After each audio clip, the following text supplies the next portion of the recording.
I ragazzi. Tsara, valide.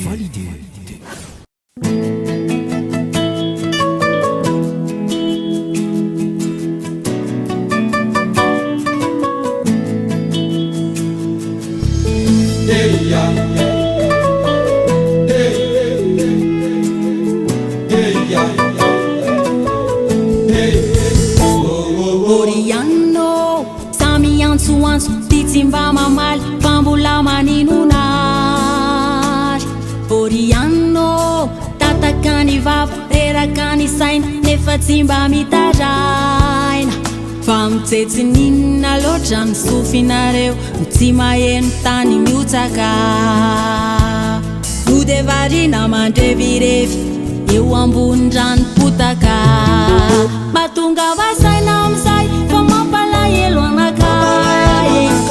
Esoretsetsina malelongelona fa efa mamay. Atsy vomoramora ho andohanty fa ty manana ho avy tsara. Afatra ihany ny fa tsy mbakafary.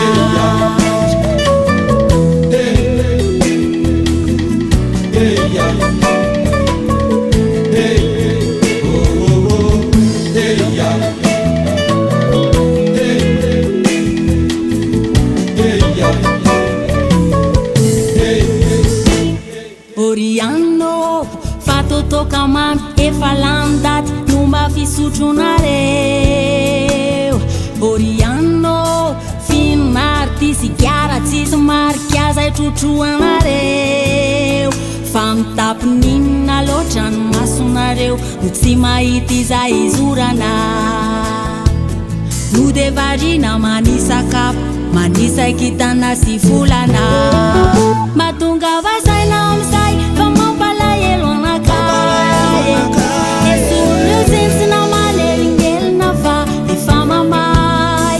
Atsy vomoramora ho andohanty fa ty manana ho avy tsara.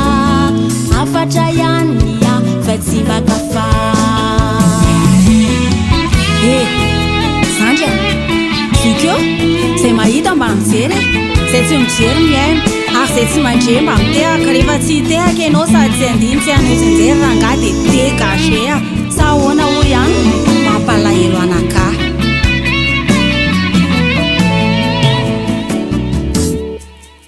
Oriano, tô akanjo mihaja fetina menjaiky ano ijoloanareo.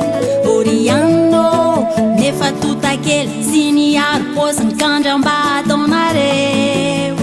Fa de tetikinina loatra mitetikareo no te andoro ny fiangonana. Ireo fanatitra voka dehibe alaina anaovana lanonana. Mahatonga vasaina amizay fa mampalahelo anakay.